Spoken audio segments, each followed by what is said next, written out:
Hi, it's Kai, and today we're going to be doing a very fun video. I had so much fun filming this, and it is a full face of makeup brands who have ghosted their customers or ghosted people in some sort of way.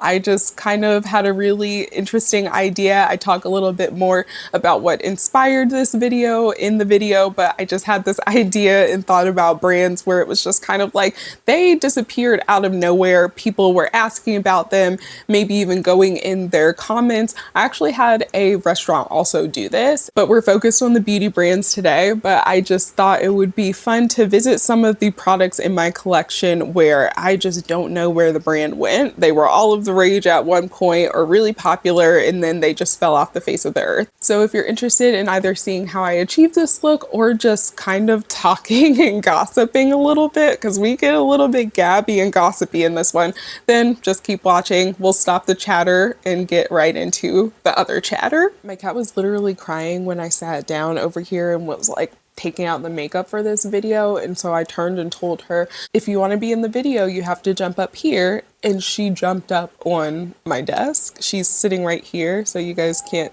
can you hear? Her little cat wall is over here. But yeah, she said she wanted to be in the video. If you see a little kitty cat kind of crawling a little bit, maybe if I zoom out enough just for you guys to see. She's coming over here sniffing the stuff. Yeah, that's what mommy's using for the video today. Anywho, let's get to what we're here for. So my eyebrows are already done because you guys know I have like 2 eyebrow products, and then my eyes are primed because I have 2 primers, and neither one of those brands that I have primers of have ghosted their customers. But for eyeshadow, we are going to do Gxve Beauty. So Gxve Beauty is kind of the brand that sparked the idea for me to do this. If you see this little tail wagging, we got a little baby over here. Gxve Beauty is the brand that really spearheaded the idea for this video, because I was looking underneath their social media posts and they have comments. They're actively posting. That's one of the things. This is their Painted Up Longwear Mousse eyeshadow in the shade Pogo, which you may be able to get at like a Sephora inside JCPenney or something like that, you know, just somewhere where it is not discontinued, but it's like a deep kind of bronze shade, and it has a little bit, it's not super metallic, I would say, or super shiny, but just like a little bit of sheen. But they are actively posting on their social media profiles, posting about their products. And they have people responding underneath being like, hey, so we can't find your products anywhere. Why do you keep posting about products that we cannot even buy? They've been out of stock for X amount of time, and they won't answer. You will see underneath there, it is like the social media person has been instructed to not answer anyone's comment. And they've sometimes, I've seen answered comments where it was just like, oh, I love this so much, and they'll answer with hearts or something like that. But otherwise, they have not acknowledged anything. And I'm just like, that's sus. I looked it up actually, and some people allegedly, according to the Reddit, which I know Reddit can be the wild, wild west, but a lot of the people on there keep up with the stuff. They have the links to the sources and whatever. A lot of people, because of the anonymity, if they work for / you know, are involved somehow, used to work for these companies, they maybe have insider information. But the rumor going around the rumor mill is that they are transitioning into an MLM, which would be really disappointing because, as I've said before, I really love Gwen Stefani. I love her music. I guess not her as a person, but I love her music. I love No Doubt. No Doubt was one of the first kind of indie alternative bands. Like, I listened to them along with Fall Out Boy really early on, and just the artist who really curated some of my music taste as I was younger. And even growing up and revisiting the music and being able to enjoy it. But it's so hard to enjoy it because, of course, she's had her issues with cultural appropriation in the past. My type of idea, I'm going to, just because I'm still trying to try these out in different ways. Urban Decay has not ghosted any of their customers to my knowledge, but I've been trying out their face bond luminizers that they sent. This is the shade Half Baked, so I'm just really trying to get use out of them so I have a well-rounded idea. But this is what that Poco shade, if you ever have the opportunity to buy it, looks like on its own. It's actually a really nice one and done eyeshadow shade. Like, it gives you a little bit of dimension up in the crease, gives you a little bit of sparkle. Again, it's a really pretty shade. I feel like the Gxve beauty products in general were underrated when they were available / kind of when they came out. But I also believe that at the time they came out, Gwen had said something really insensitive, which it's just like, girl, you know, putting your foot in your mouth. But she's always had, you know, the issues with cultural, I'm going to put it just like in the middle of my eye, like a spotlight eye, and see how that works. But Gwen has had, you know, her cultural appropriation. But one thing that I appreciated about Gwen is that she was an equal opportunity cultural appropriator. She didn't keep anyone out. And like, a lot of the girls only want to be like one type of appropriator, if you're getting what I'm saying. But at the time that they launched, or very shortly after they launched, I believe what happened was Gwen was doing some sort of interview or was asked in some sort of way about her cultural appropriation, especially of the Asian community in the past. You know, she had the whole Harajuku girls and, you know, had a posse of, I believe, Japanese. I will double check that, but I believe that's what the Harajuku comes from. But, you know, had her posse of people behind her. Pixie also hasn't ghosted anyone, but they're in my project pan, so I'm going to use this, which I think we're basically down to the last little. Like, it's so hard to actually get it in here to sharpen.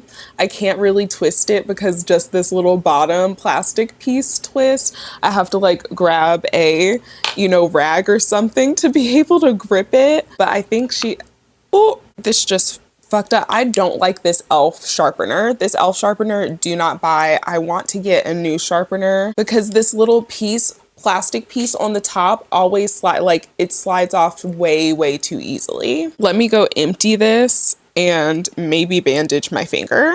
Also, I do want to bring up something. I link my products and they're usually my like to know links, which I do get affiliate commission off of, but I also link something even if I, you know, don't get commission, or if it's not something that I would get commission off of LTK, I will still link things. I put that it is an affiliate link. I just wanted to kind of disclaim that, because something that I've started doing lately is really just adding all of the products that I talk about in a video. And if I talk about how bad this e.l.f., wherever it went, I don't even know where it went, but how bad the e.l.f. sharpener is, I want to put it in the video and link it so that people can be there. And it's not necessarily me endorsing the product. So what I've started to do on my actual LTK, which I know, someone plugging their LTK or like another social media site, I'm sorry, but it is one where you can like get the shopping links and recommendations. And again, while I generally list everything out and put links there and you are free to use the link, you're also free if you just want to use the link to figure out what I was wearing and then click off and use another code or whatever. Like, you have free reign in this life.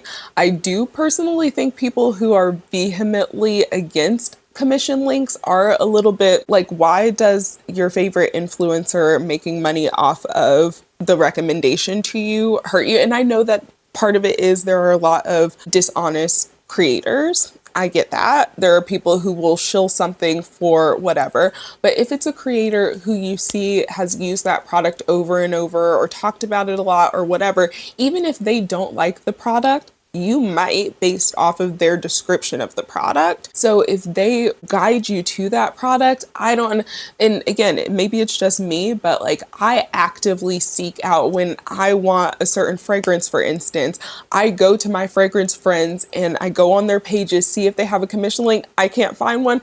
I will sometimes DM them. I will DM people being like, hey, do you have a link for this brand? I've seen you've worked with them before, just wanted to see. And so I am maybe just am not allergic to getting a deal. I'm also not allergic to supporting people who I stand by. And I think the overall thing, which I could do an entire video about this, but I think the overall attitude that kind of originates from, and I know I'm not doing makeup right now, we're just having a little chat rant session, but I know the overall reason that happens. Actually, we can do concealer because I don't have a concealer in this same realm. I am going to use the Kosas one because this concealer is getting me in trouble on, what do you call it, on TikTok. I made a video about the one, remember when this, a few videos back, I used it and the tip fell off on my face as I was applying it. Two of the tips fell off. Like I opened one, tip wasn't there. The other one I was applying and it fell off on my face. People are fighting about that. I've had to block so many people in the last few days. Like it's just concealer, you guys. But back to what I was saying, I just feel as though the overall reason that people get like that, particularly about influencers, is, and I'm not going to necessarily play, I feel sometimes like people playing the jealousy card is a little reductive. I think it's partially, it can be attributed to that, like, oh, they're making money off of me. But I think it's partially because those same people do not want to take ownership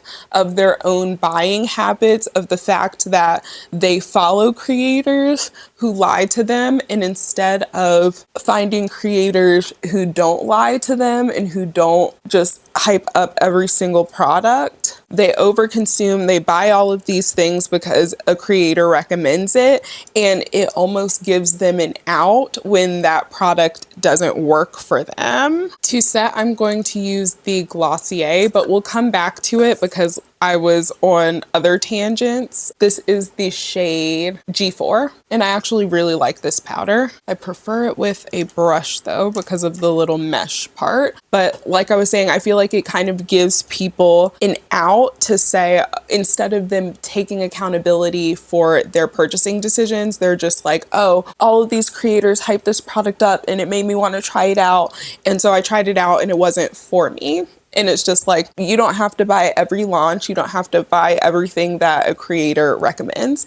Going back to what I was saying, if I put something in the link, and even if I talk negatively about it in the video, or even neutrally about something in a video, but I still link it below, on my actual LTK, you can see the categorizations. And I spent hours categorizing all of the products that I had just haphazardly added on there over, you know, the almost a year that I've had my LTK account, which if you're not familiar with LTK, it's a similar thing with Shop My. Again, it's like an affiliate thing. I think I already mentioned that. Let's do a little lower lash liner while I get cat hairs off of myself, because when my cat comes up here, that means that her hair is just floating everywhere. She's got a lot. Y'all saw her tail. She's a long-haired, or she's not really long-haired. She's technically a short-haired cat, but I would call her more so like medium. I feel like she's mixed with a little bit of Maine Coon somewhere, because her paws are also big. If I showed you her paw, especially compared to like another cat's paw, yeah, she's got big paws. Bap. But as I was saying, I spent hours categorizing everything. So I now have things that I actually recommend, things that were just kind of meh, so-so, but that someone else might like. And then things that I really don't like, I call them product fails, but that someone else might like because of the way that I describe them. Because I want to, again, be able to link to things to people who want the links or who need the links to stuff that I talk about. And I also don't think it should be controversial for me to want to make a little bit of money off of the fact that I'm directing people to certain products or away from certain products into other products. You know, it could work in so many different ways, categorizing that. That is to say, if I, again, ever talk about something somewhat negatively and you want to know exactly where it falls, you can go on my LTK. It's linked. It's in the description box, you know.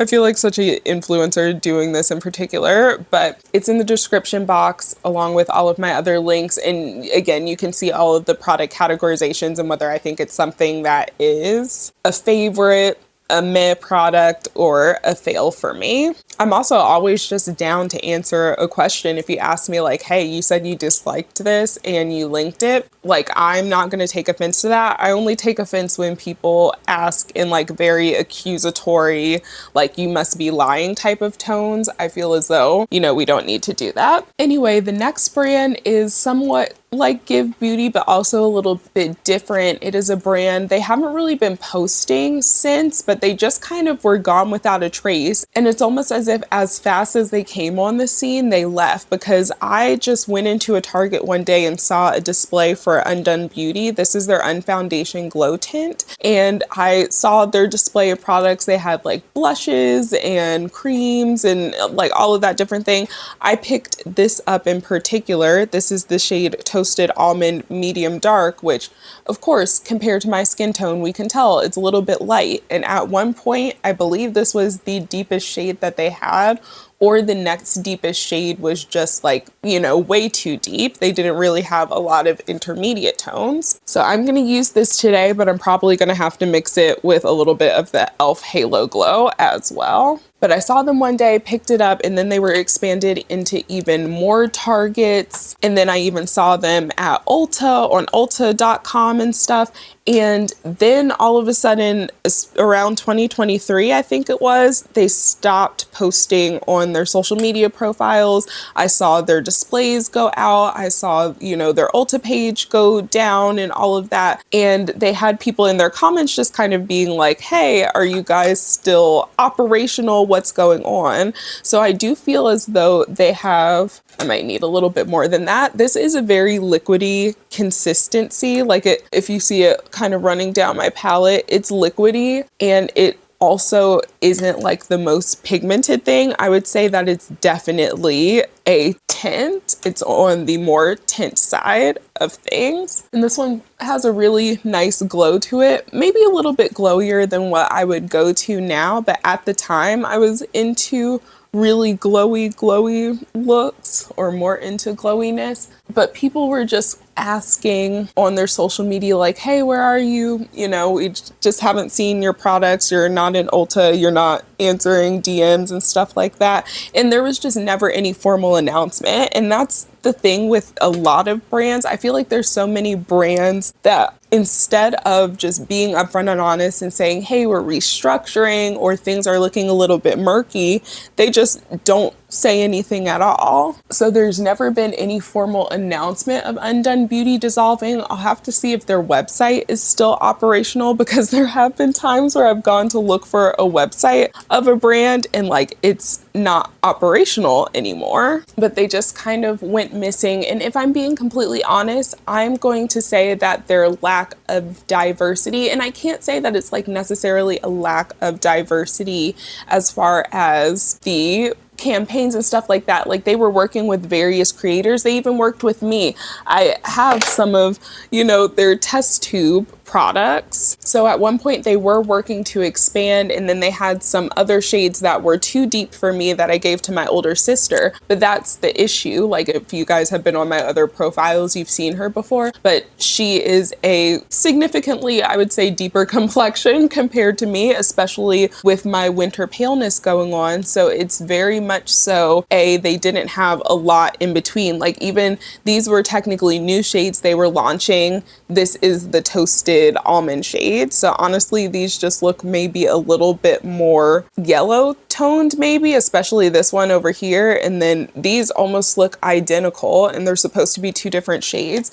So I think that was one of the reasons for their down. Ooh, I kicked the back of my desk and it kind of hurt. But I think that was one of the reasons ultimately for their downfall, is that they just did not adapt with the times. And especially around 2020, which is where they really started to pop up. That was the time where like everyone was in their social justice bag and everyone was like, hey, products need to be inclusive, and we're definitely straying away from that, and we don't need to, and we all need to be very loud when brands are not being inclusive. But around that time, it was like kind of I don't want to say it's a trend, it shouldn't be a trend, but it was a trend for a lot of people. So I feel like brands who did not really get with the trend kind of got left behind. However, I feel as though if they launched literally today, they would probably be really popular because they had those kind of clean girl products. I'm just putting a little bit of the shimmery shade on my lower lash line and then probably a little bit of the gold on my inner corner. But they had that clean girl aesthetic. It was a pretty affordable price point. Like I think at the time these were maybe $15 or $16. So maybe today would be a little bit inflated, the way that makeup prices and all prices have been inflating everywhere. But in general, they would have still been a little bit more of an affordable price point. And again, they have that whole clean girl look. And with the rise of conservatism in this country, we're seeing a lot of clean girl makeup. And I think I've talked about this in a previous video, that we are either going to see clean girl makeup and people who are looking to conform with their makeup, or we are going to see people who are shifting back almost to like 2016 cut crease to go to class makeup, cut crease to go to the grocery store, teal eyeshadow for the park. And honestly, I, as someone who likes neutral shades, I also want something that's, you can tell I have eyeshadow on. I don't want it to necessarily look clean girl. Even if I'm using like more tinted skin products, it's usually because my skin, not trying to toot my own horn, or you know, even if I do use, you know, tinted products like this, it's not necessarily because I'm looking for that clean girl aesthetic. It's just because like they're usually a little bit more lightweight and I don't have as much of that like sensory issue with it. But I'm not really a natural clean girl. Like I would rather just not wear makeup at all than do the clean girl. But like when I wear makeup, I want it to look like I have makeup on. I'm not wearing makeup to look like clean girl. Okay, so powder. The reason that I put the Glossier powder in, which might seem a little bit weird, is because Glossier, I was thinking about the fact that, you know, around 2020, they had that, I don't want to say scandal, because I feel like sometimes scandal lessens the impact of things that are serious, but they did have the accusations of not being very inclusive and not treating their employees of color the same as other employees. And there was like a whole Instagram and maybe even a website dedicated to what happened in documenting the process of them calling out Glossier and trying to get reparations for those impacted employees. However, there was just never any follow-up. And I went on the page and just there, again, it was like a few posts and I don't know if they were silent, you know, like, are you silent or were you silenced? I don't feel like that is the case. Maybe there was like a settlement type of thing. Maybe, you know, I don't really know. Maybe they just ended up dropping it. They didn't feel like people cared. But if anyone involved with that has any other resolution, was it just like Glossier didn't answer? To my understanding, they tried to get on a call with everyone that was impacted to kind of talk through it, but I don't really know that anything was done after that. Like, again, I think there was, you know, we're going to implement X, Y, and Z, but then just on both sides kind of never talked about it again. It's one of those things where I think that we can give brands room to grow, but also it does make me kind of question, especially at the time that it happened. I'm not necessarily saying that I'm caping for Glossier or not believing that racism was happening in the stores. think that's 100% something that could happen, especially with the aesthetic that Glossier has and the type of aesthetic their customers often have. That being said, again, I just wish there was some type of follow-up. It just felt very much so like, oh, this is the wave of this type of stuff happening and people calling out this stuff. So like, let's jump on the wave. And again, maybe it was just like the wave, the trend, it ended and no one cared anymore. So they stopped, you know, updating people.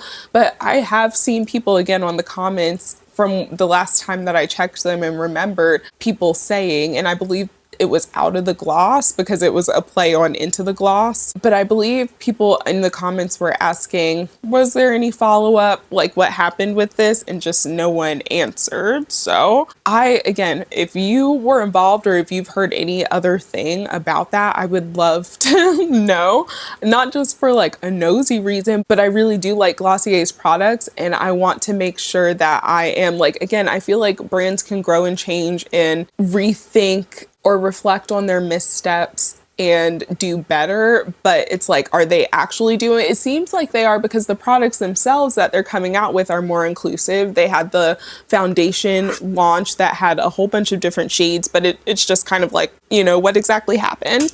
Anyway, the next one is BH Cosmetics, and this is very 2016 makeup, 2015 beauty YouTube, but BH Cosmetics, I haven't heard that name in years. Like I literally forgot about them, and I used to have a few of their palettes. I've since gotten rid of all of my eyeshadow palettes that I had from BH Cosmetics. They were one of the first brands along with Coastal Scents, which also, you know, was discontinued or, you know, they shut down, but they were the ones that had those really big, massive palettes with all of the different shades in them.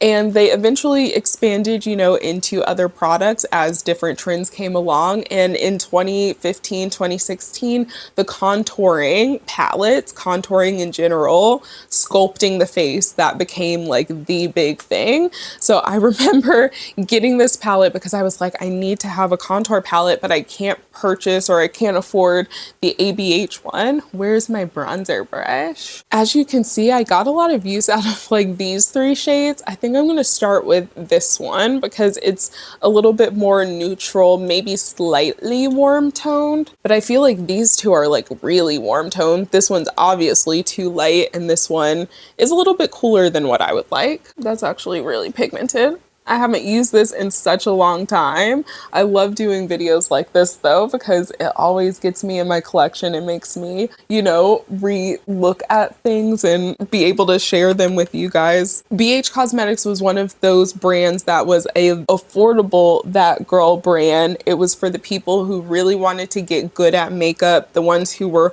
watching the YouTube tutorials and all of that, slaying their teal eyeshadow in English class. Again, we were doing this. I remember going even in my college English classes with bright teal and purple eyeshadow and getting a lot of compliments on it too. People, when I wore bright eyeshadows, would always be like, oh my gosh, your eyeshadow is so pretty. And I look back at some of the looks that I did back then when I was not as talented with my makeup, and not saying that I am, you know, a professional makeup artist now, but I definitely feel like I can wield my way around my face a little bit better than when I was 19. But those were the times. And again, BH Cosmetics, they generally stayed up to date with the trends, bringing out things. I actually think I'm going to use a little bit of the under eye brightening shades. Oh my gosh, maybe like this more peachy one or like a mixture of the peachy and pink. I don't know. I'm just feeling like doing something a little different. This is crazy. I haven't been this like fun with makeup in a really long time. But as I was saying, they were keeping up with the trends. At one point, they were even in Ulta. And you know, when they were in Ulta, oh, I kind of like that. I like, you know, it's not too bright under eye, but it definitely added, you know, I think the girls might be right that 2016 makeup needs to come back. That we were really like, the timeline was different. The timeline just feels like, I feel like I'm shifting the timeline right now by using this. Let me put a little bit maybe like in. Anyway, BH Cosmetics, they were all the rage. Everyone loved them. And then I feel as though just one day people weren't talking about them as much anymore.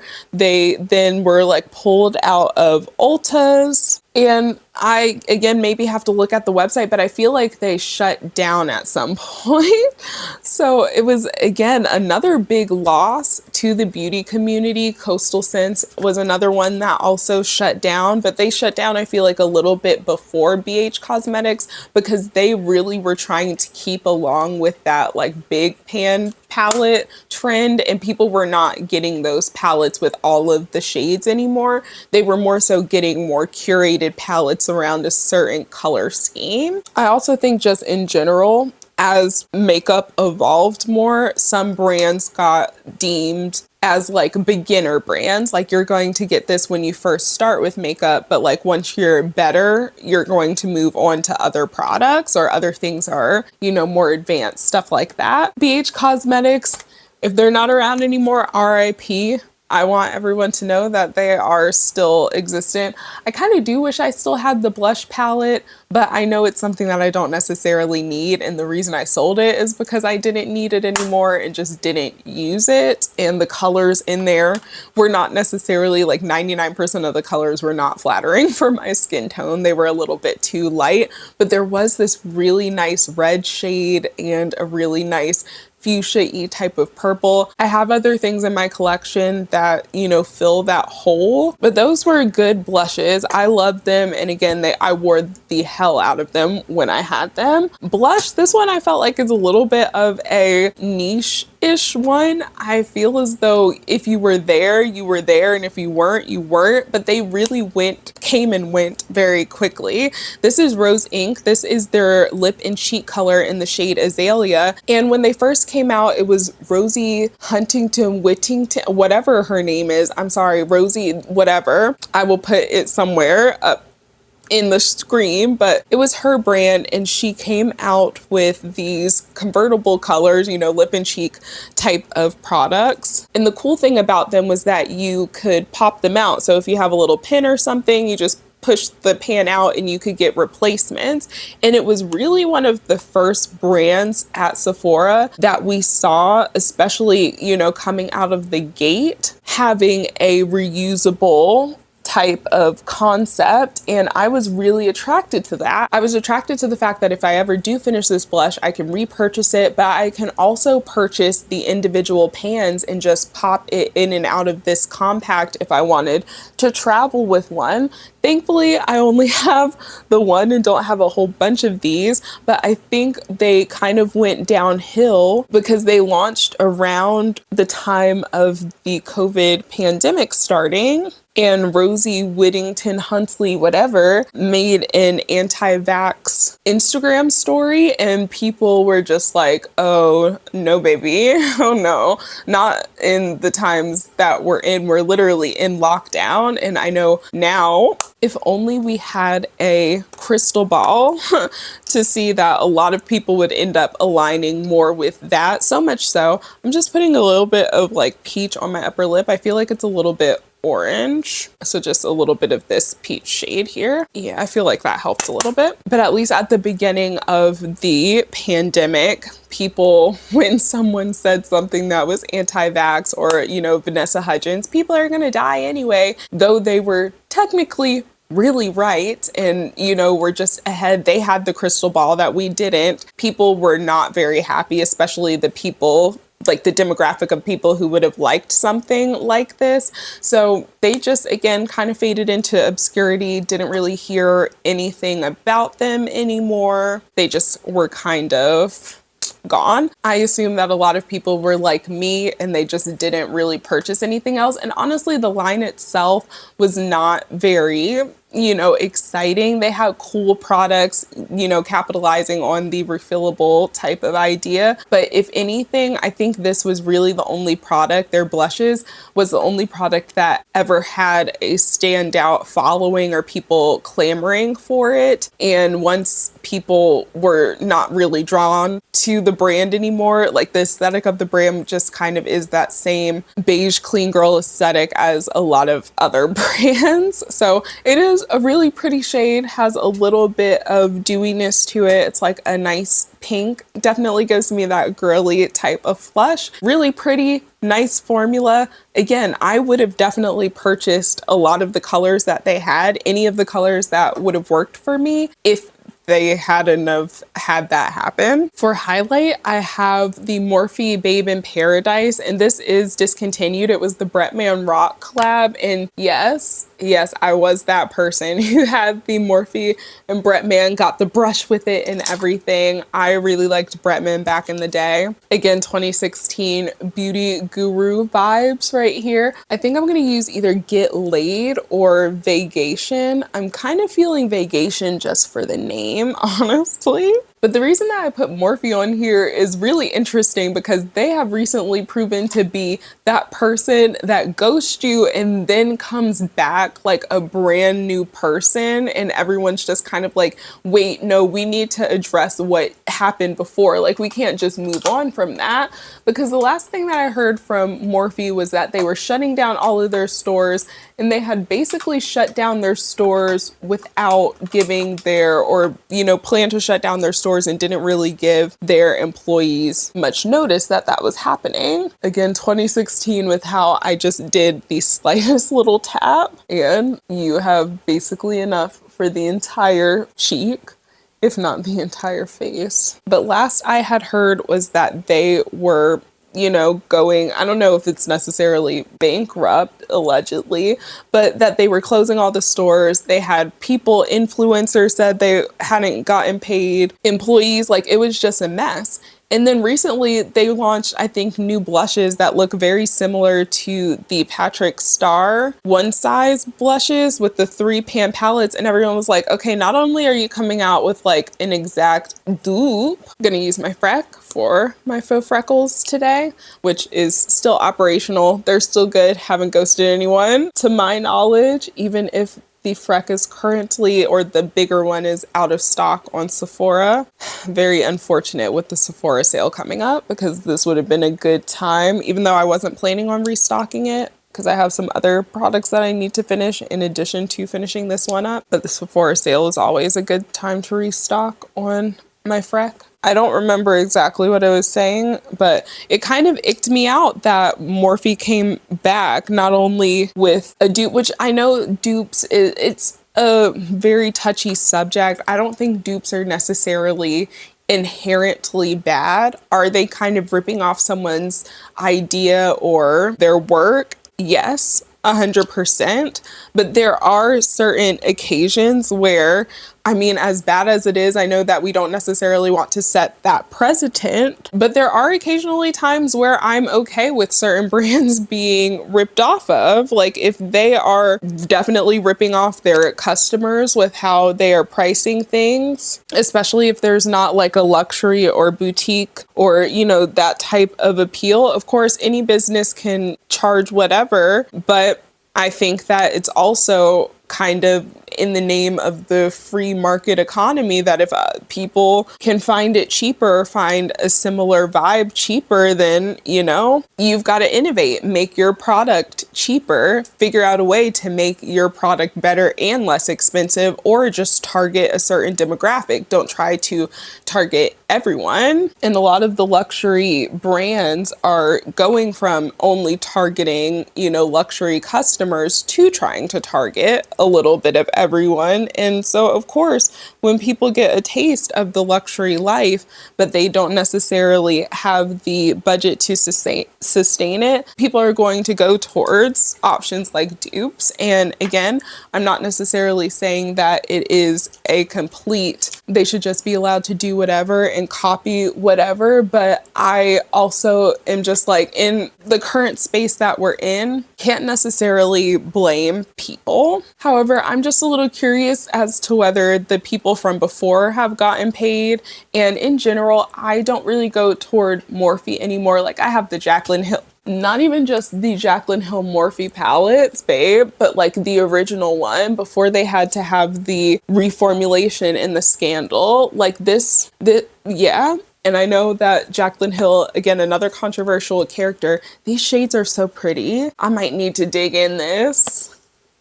But I just remember at some point, I don't know if it was with the Jaclyn palette specifically, but there was just some shady business at some point kind of going on, and a lot of people were not dealing with it. And I know that at that point I was just kind of like, okay, I'm not sure I really like Morphe. And then just more stuff kept coming out, especially some of the more recent things, and it's gotten me to the point where I just, on top of having so much makeup, not really needing any more, and only really being attracted to something that is really innovative or interesting outside of things that I'm getting sent. Those blushes, and I have enough brushes and things like that, those are just not things that are really innovative to me and that are catching my attention. With everything that happened, I would expect a bigger bang to come back.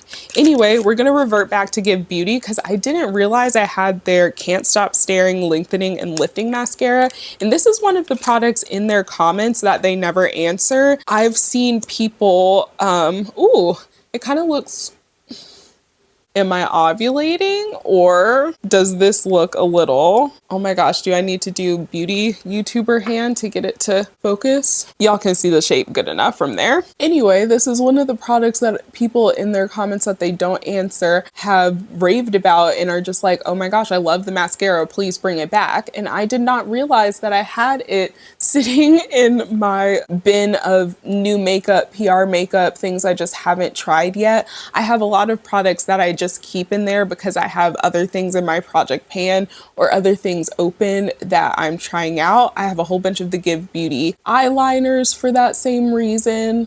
I have to say I am liking the way that it's looking. This is, you know, about one coat and it's giving good length, good definition, not a bunch of volume, but good enough volume for me. The little tip is good for getting into the lashes on the inside, like those small little lashes. I can't say that I dislike it, and it makes me sad if they're going towards being an MLM. Did I ever finish that? That's what the rumor mill is saying? Because that's what the rumor mill is saying, that they're transferring into an MLM, which wouldn't be surprising because I feel like she is metamorphosizing with the whole country thing. I don't know if I can call it cultural appropriation. Some people have said she's just returning to her final form as a white woman. If she is going the whole conservative Christian woman route, it wouldn't be surprising for the brand to turn into an MLM because the stereotype, the shoe fits, so lace that bitch up. You kind of have to admit that MLMs are very prevalent in the church, and that may be a little bit because the church is kind of just the biggest MLM, but we're not gonna get there. And this is not me trying to bash any religion. I'm not really religious myself personally, but I can respect the religions themselves. Outside of a few things that I have questions on within any religion, there has never been a religion that I have met, read about, absorbed anything about, and still didn't have questions or was like, this is an absolute truth. You know, my brain is not built like that. I'm going to use a little bit of NYX Suede lip liner. Does NYX count as ghosting their customers by changing their formulas of their favorite products? But a lot of things in the church, we have to be honest, give MLM. A lot of churches themselves give MLM. And the final brand is really sad because I liked their products. They had the Uoma Beauty brand, of course, but they also had this Uoma by Sharon C brand that was a less expensive brand at Walmart. And this is their a little bit of this, a little bit of that. It's complicated lip tint, oil, and gloss. So basically it is a lip gloss that, you know, a kind of more pigmented lip gloss, even almost like a lip lacquer if you don't scoop some off the tip or, you know, shear it out. But of course you can shear it out to get that lip stain type of look, or you can, you know, build it up full pigment like that. I like the more sheared out, blotted out lip stain look. And just in general, that's the look that I've liked with a lot of my lips. I either like that or I like a, you know, kind of transparent glossy lip. I will get the rest off of my teeth in a second. But this one definitely like makes the lips look a little bit hydrated, but of course it has that, you know, kind of bitten look. And this shade in particular is the shade Mischief. And it's a really pretty berry mauve tone, you know, not too too deep and vampy. I feel like I can get away with it for the springtime, but it's also not showing up a super bright pink or anything like that. And it has just a little bit of sheen to it. Not super glossy. Again, you can build it up to be more glossy, but this one is more of a sheen. Anyway, that is the look. I know this one was a really long one because we were gabbing a lot. I hope you guys enjoyed it and that you grabbed a snack. If you did grab a snack, let me know what you were eating. I was actually drinking a protein shake, but that is gone. I also need some water because I've been talking for such a long time. This was a really long video, but it was fun. I have other brands that I could do this with, so if you guys want to see another video like this, please let me know. I had so much fun doing it though, and it was nice going through my collection. Anyway, I hope you guys are staying safe and healthy wherever you are when you're watching this, and I'll talk to you guys in the next one.